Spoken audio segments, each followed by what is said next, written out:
Efnahvörf, jónatengi. Ef efnin fengju einhver að ráða, þá væru þau öll í 8. flokki eða eðalgastegundir. Sérstaða þeirra er að þau eru í undraverðu jafnvægi. Þau hafa nákvæmlega enga þörf fyrir að tengjast öðrum efnum. Ástæða þess er sú að gildisrafeindir þeirra fylla ysta rafeindahvolfið. Engin önnur efni eru með fullt ysta hvolf. Alkalímálmarnir, í 1. flokki, eru aðeins með eina rafeind á ysta hvolfi á meðan halógena vantar aðeins eina rafeind í fullt hvolf.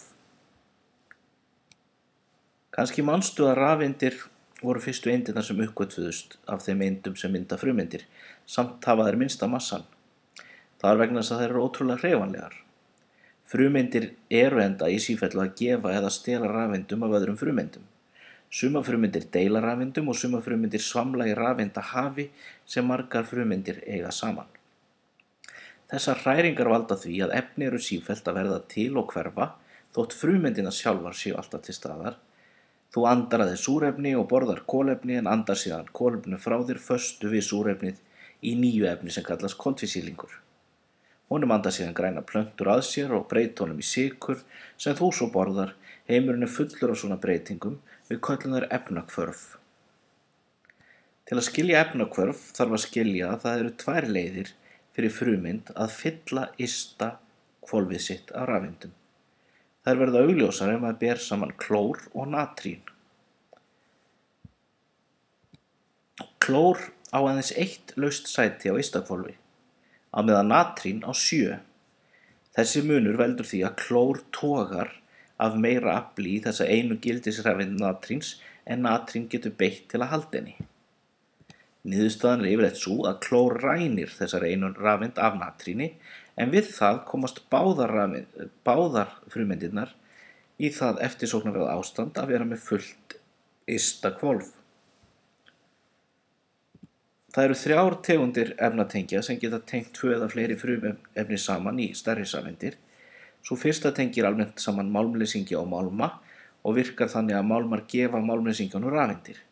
Slík tengsl kallast jónatengsl og verða nú útskýrð. Skoðum nú aftur klórfrumeind og natrínfrumeind. Með því að natrín gefur klórnum eina rafeind hafa báðar fullt ysta hvolf af gildisrafeindum.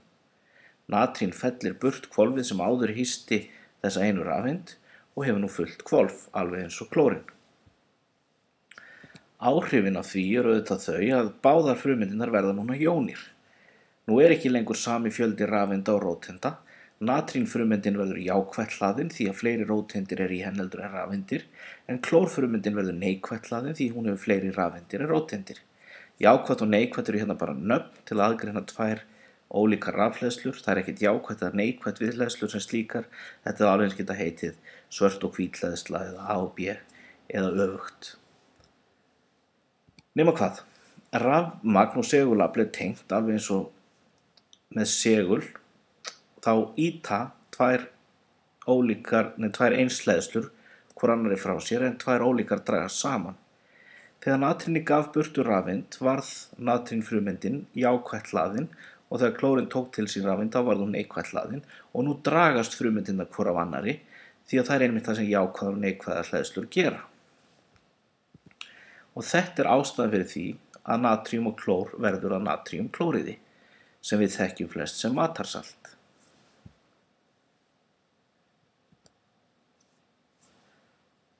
Og hér sjáum við mynd af þessu. Klórfrumeindina vantar eina rafeind til að fylla ysta hvolfið, natrín vantar 7 en getur náð fullu hvolfi með því að gefa eina rafeind. Hinar mörgu gildisrafeindir klórs verða til þess að það rænir þessari rafeind af natríni. Við það verða báðar frumeindirnar þannig að þær fylla ystu hvolfin sín. En þær verða líka jónir þannig að natríni verður jákvætt hlaðið og klóri neikvætt og þessi hleðsla verður til þess að þessar eindir draga saman og mynda sameindir. Jónatengsl virka eins og sagði áðan þannig að málmar gefa rafeindir og málmleysingjarnir þiggja rafeindirnar og þær verða hlaðnar og dragast hver öðrum þannig að tengja saman málma og málmleysingja. Og jónatengsl virka ekki bara þannig að það tengi saman 2 frumeindir.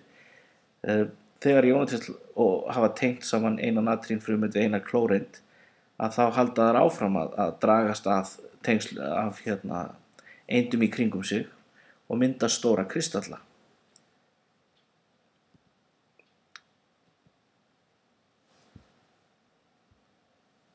Og efni sem mynduð eru með jónatengslum eru yfirleitt kristallar. Sameindir sem myndast með jónatengjum, þau þurfa ekki að hafa jöfn hlutföll beggja efna. Kalsíum getur til dæmis myndað tengsl við klór eins og natrín gerði, en kalsíum hefur 2 gildisrafeindir en ekki eina, og til að hafa fullt hvolf þá þarf frumeindin að gefa frá sér 2 rafeindir. Klór hins vegar er bara með 1 lausplást og getur bara tekið við einni, og lausnin er auðvitað þá sú að klóreindin það þarf 2 klóreindir til að taka við sitt hvori rafeindinni. Og efnaformúla kalsíumklóríðs er þá CaCl2, 2 klóreindir á móti einni kalsíum.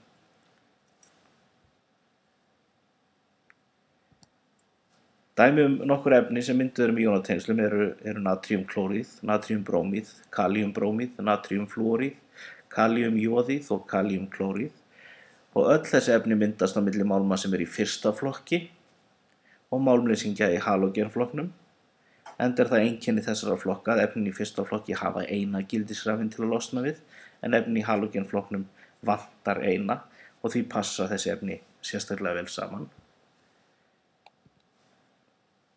En ef við skoðum síðan efni eins og magnesíumoxíð sem myndast á milli jarðalkalímálmsins, magnesíums og súrefnis. Magnesíum hefur 2 gildisrafeindir til að gefa, súrefni vantar 2, þannig að þessi 2 efni henta mjög vel saman.